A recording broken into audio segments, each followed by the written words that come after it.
Početak aprila, kafa u vrtu i onaj osjećaj da sve kreće iz početka. U ovom videu skidamo zimsku zaštitu, iznosimo rasad, radujemo se prvim tulipanima i narcisima i usput shvatamo da mraz još nije rekao zadnju riječ.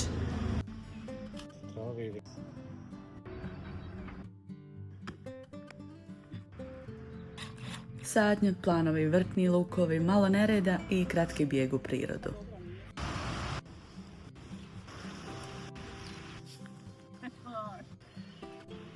Ako volite stvaran vrtni život sa planovima koji ne idu baš uvijek po planu, ostanite sa nama.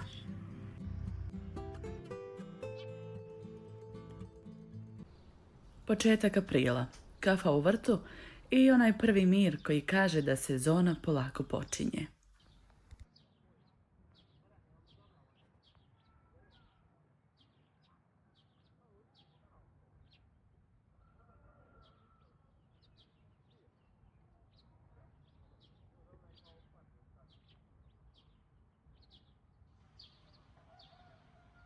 Sjedimo i gledamo oko sebe, vrijeme je da skinemo zimsku zaštitu sa biljaka koje su je trebale. Ima tu i onih koje ranije nismo nikad štitili, još iz starog vrta gdje smo prije živjeli, kod svekra. Recimo hortenzije, prethodnih godina im dajemo poseban tretman, čisto da vidimo hoće li nam vratiti istom mjerom.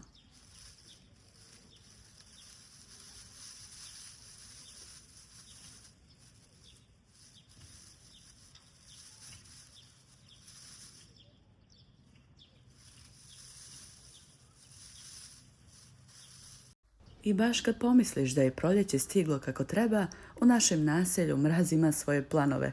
Dok vi gledate ovaj video, mi već čekamo novi minus. A mi naravno već sve iznijeli. Svjetnice na balkon, rasad napolje, zaštite skinute, klasično proljetno samopouzdanje koje nas često prevari. Ali priroda zna i da iznenadi na lijep način. Tulipani i narcisi koje sam nedavno sadila, iskreno nisam očekivala cvatnju ove godine, kad ono iznenađenje. Ti mali pupoljci baš znaju da poprave raspoloženje. Evo cvašće i tulipani. I ovo trebamo otkriti danas. Ja nisam iskreno mislila da će cvasti. Znam. Eto, ajde u Bošću negdje, ja tamo. U međuvremenu skupljamo ostatke kineskog šaša u jednu staru posteljinu na garažnom putu, improvizacija koja uvijek nekako završi kao najbolja opcija.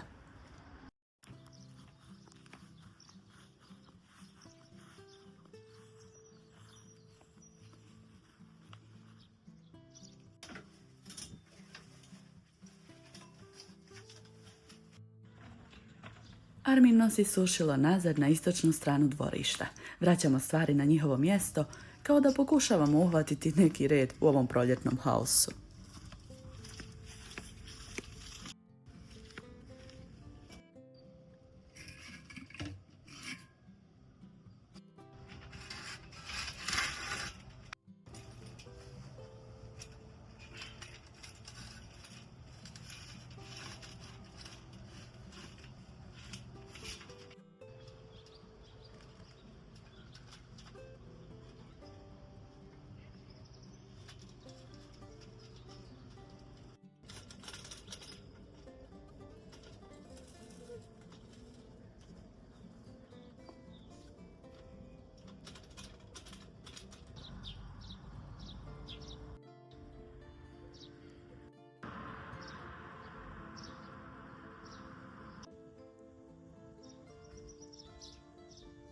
Drvena garaža, mokra ploča, znak da je bilo jedno dobro čišćenje nakon svih drvenih projekata.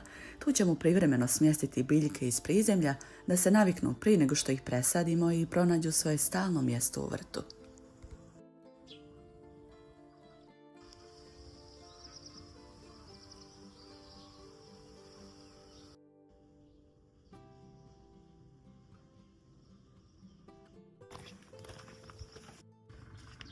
Armin mete pločnik. Piljevina još uvijek podsjeća na sve projekte koje smo radili.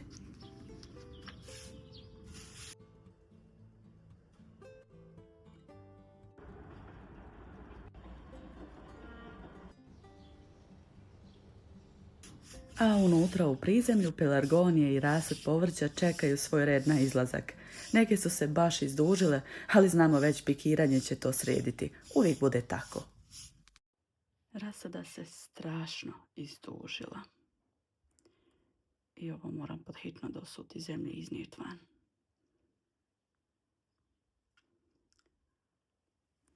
Mislila sam čekati 2 prava lista da ovo presađujem, ali izgleda da nema ništa od toga. Biće to tako dobro. Bude uvijek. Ako Bog da.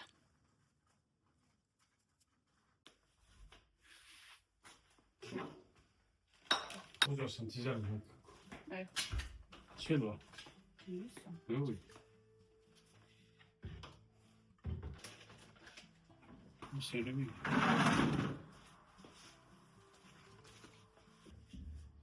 Evo ovako. Prvo ćeš mi donati ove lijepe pelargonije što nisam presađivala. Pa ćeš mi onda ove gore kasnije dodavati za gornji.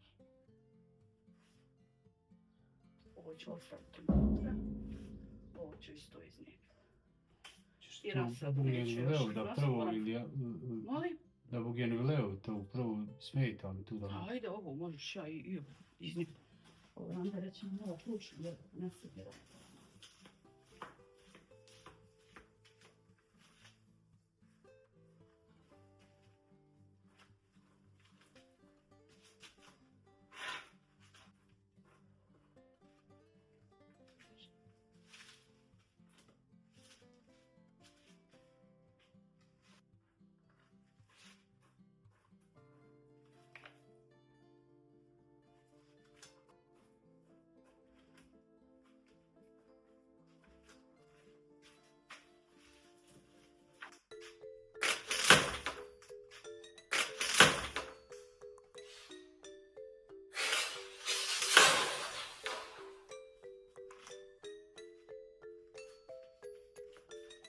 Jedna kanta od puče.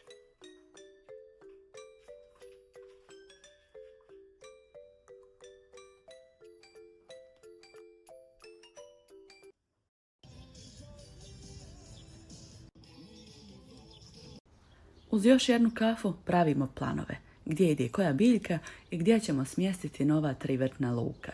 Ideja ima puno, prostora malo, ali nekako se sve uklopi. Sadimo pampas travu, pravu, da naglasim, jer kineski šaš i pampas često završe u istoj priči, a nisu baš isto. Kineski šaš već imamo oko cijelog dvorišta, uz cestu, a ove 3 sadimo sa jednim ciljem, koji ćete, nadam se, uskoro vidjeti zajedno sa nama.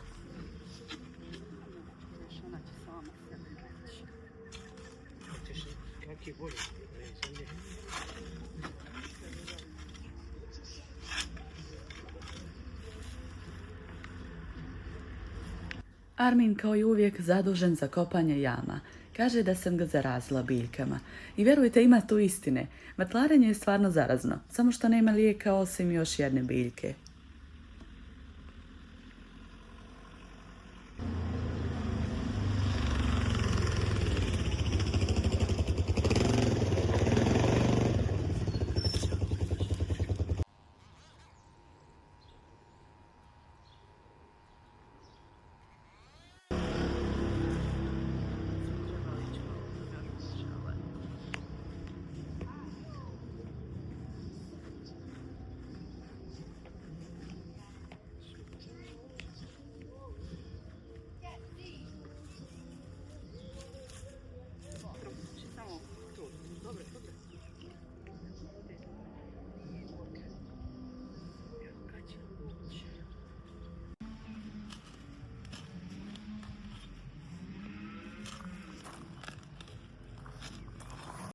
Trave vrati, ćeš.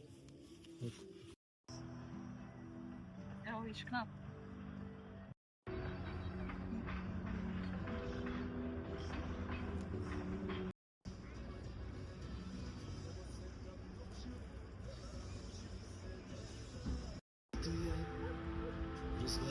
Sadimo klematis i ruže penjačice. Planiramo gdje će doći vrtni luk.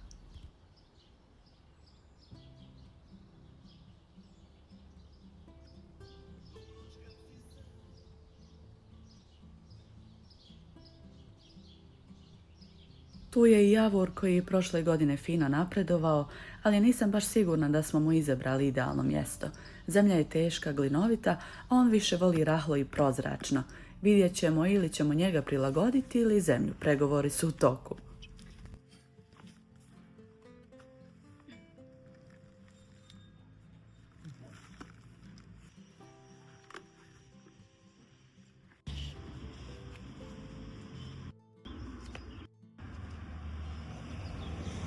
Noć u vrtu, biljke opet pod agrofolijom, nismo stigli sve ni očistiti koliko posla ima, ali ide korak po korak.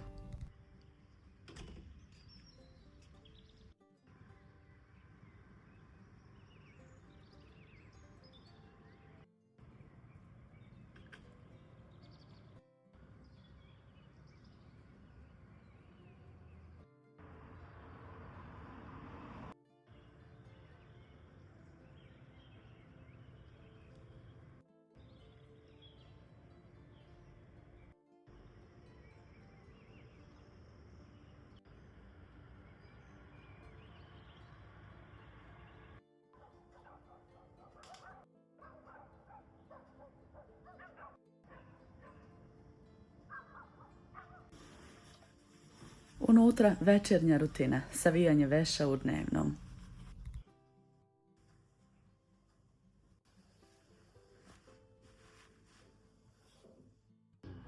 I već sutra nova kafa, novi planovi.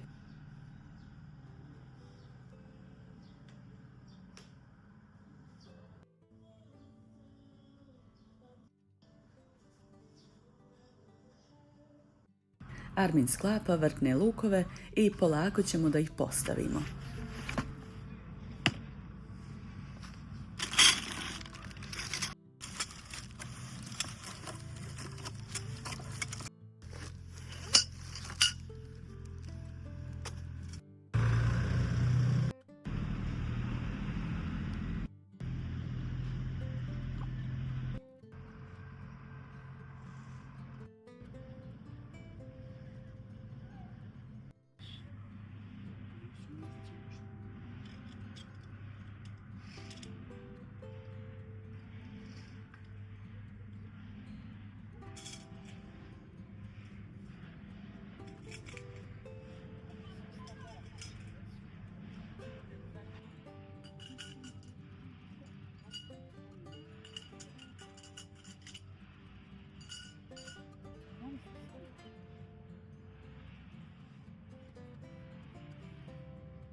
Prvi ide pored roštilja, uz klematis i ružu penjačicu, koje smo naravno opet zaštitili jer je mraz ponovo najavljen, malo hladno, malo traje, ali vrijedi.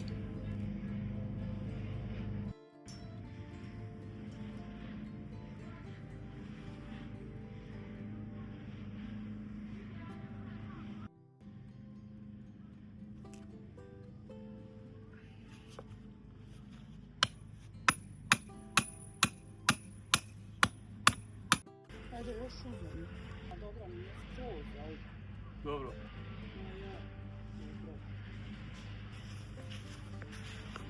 Da bude šta piše, jel 150 ili 160? Ne piše to, to. Mora pisat.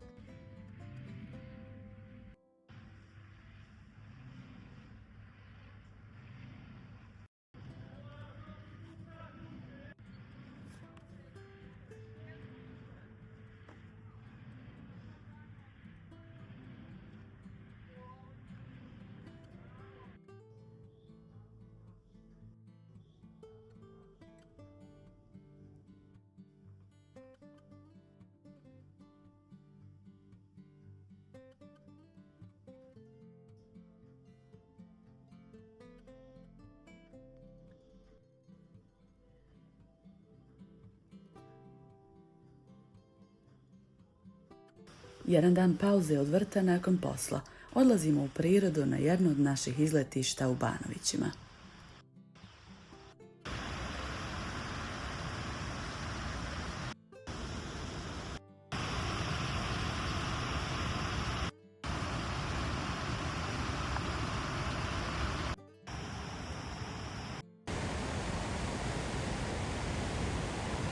Radni dan, tišina, priroda tek počinje da se budi. Ako niste bili, stvarno vrijedi posjetiti, tek će pokazati svoje najljepše lice.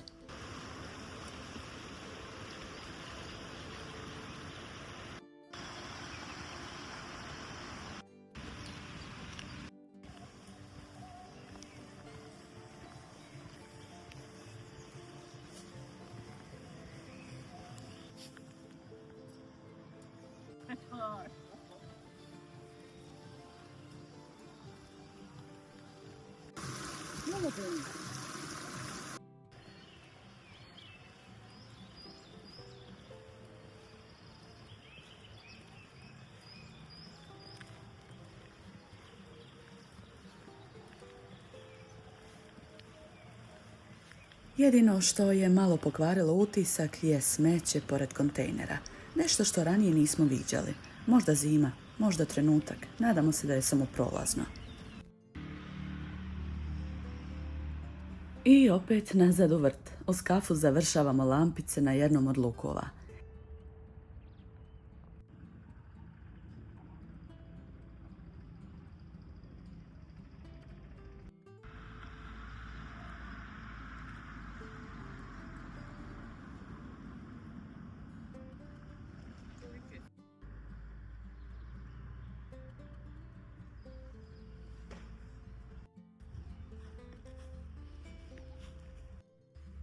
Pa ja, otprilike na isto mjesto tučem.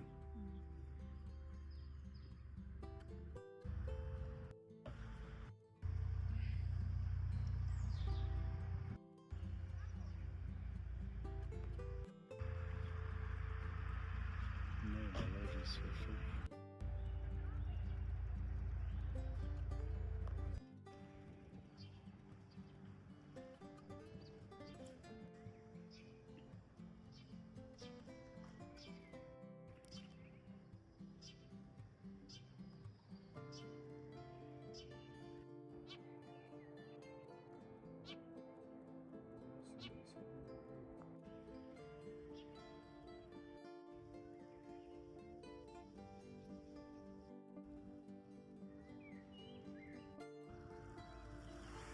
Predvečer je, lagana hladnoća, svjetla se pale i vrt dobije neku sasvim novu priču.